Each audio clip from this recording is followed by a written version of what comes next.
since their reunion, fleeting smiles, lingering glances, moments when her carefully constructed walls seemed to falter. "We'll reach the communications tower through the maintenance levels," she explained, as they approached the sprawling complex. "Security is lighter, and my access codes should work." The landing was smooth, their arrival logged without suspicion. Kier, wrists bound with restraints designed to look secure, but easily released, walked ahead of Nadia through sparse corridors. "Left here," she murmured, guiding him toward a service elevator inside.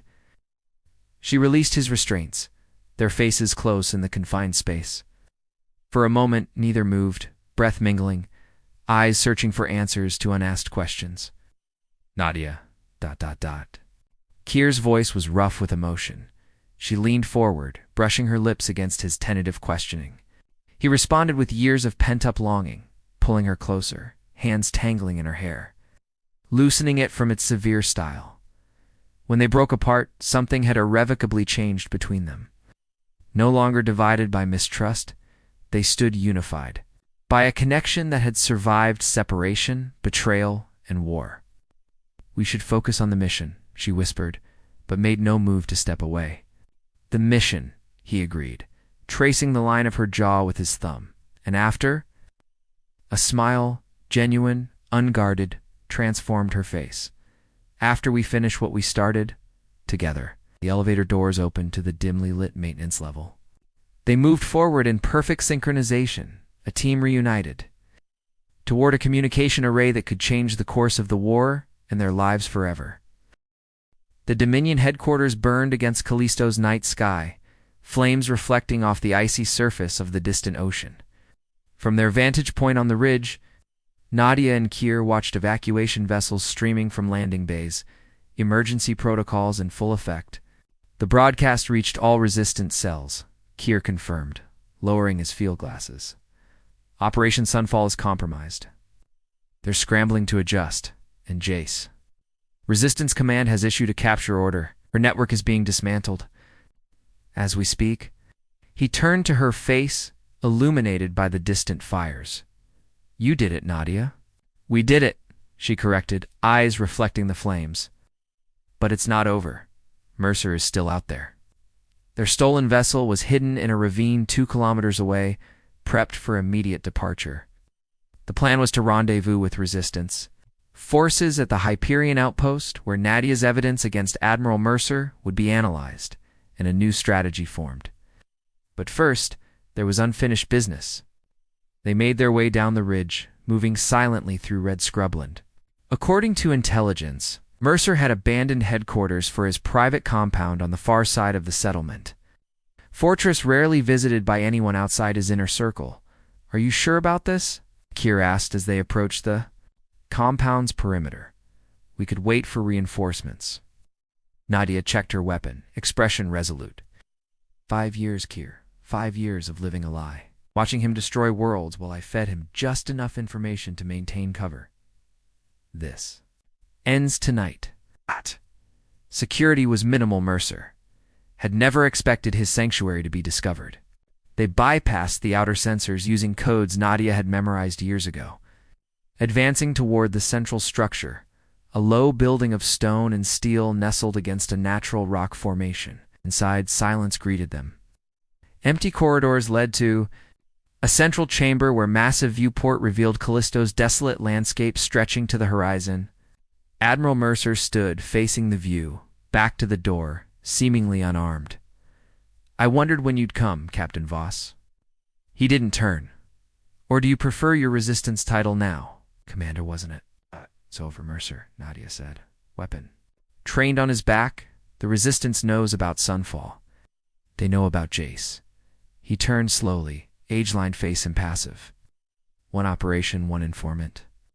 The Dominion has endured worse setbacks. Not like this." Kier stepped forward. "Every Resistance cell has your plans, your fleet deployments, your supply routes. The war is about to change." Something flickered in Mercer's eyes, not fear, but a grudging respect. "You are my finest creation, Nadia. When we captured you at Kessler Station, I knew you were different. The way you resisted interrogation, the loyalty in your eyes even as we broke you down, .. He gestured toward Kia. All for him, for your people. You gave me no choice, she said steadily. You made me watch as your ships bombarded civilian colonies. You threatened everyone I cared about. You played the long game beautifully. Mercer's thin smile held no warmth. Double agent all these years, feeding us just enough to maintain cover while warning your real allies. I suspected, of course, but you were too valuable to eliminate without proof. Kier tensed beside her. You knew? I had theories. Confirmation came only recently. Mercer's gaze shifted between them. What now, Commander? Kill me and become a martyr to your cause? Nadia lowered her weapon slightly. No, you face justice for war crimes against the outer colonies. A public trial broadcast across every system. Mercer's laugh was hollow. The Dominion will never allow the distant whine of approaching vessels interrupted him. Through the viewport, they saw resistant ships descending toward the compound reinforcements responding to their signal. It's already happening, Kier said. The broadcast included evidence of your direct orders at Nova Haven, at Proxima Centauri. Even your own people are turning against you. For the first time, uncertainty crossed Mercer's face. He moved toward a console, but Nadia stepped forward, weapon raised. It's finished, she said quietly. The war won't end today, but something has changed. People are seeing the truth. As resistance forces secured the compound, Nadia and Kier stood together, watching as Mercer was taken into custody. The Admiral's final glance held a mixture of defeat and bitter acknowledgement before he was led away. In the aftermath, they found themselves alone on the compound's observation deck. Callisto's sunrise painting the landscape in shades of amber and gold. What now? Kier asked, his hand finding hers. Nadia looked out at the horizon, where resistance and Dominion forces would soon clash again in new battles. The war would continue, but with new purpose, new hope. Now we rebuild, she said, turning to face him, together. His arms encircled her, solid and real after years of absence. Until the stars fade, he murmured against her hair. She smiled, remembering their old promise from what felt like another lifetime. Till the stars fade, she agreed and sealed the vow with a kiss, as dawn broke over a world forever changed, by truths finally brought to light.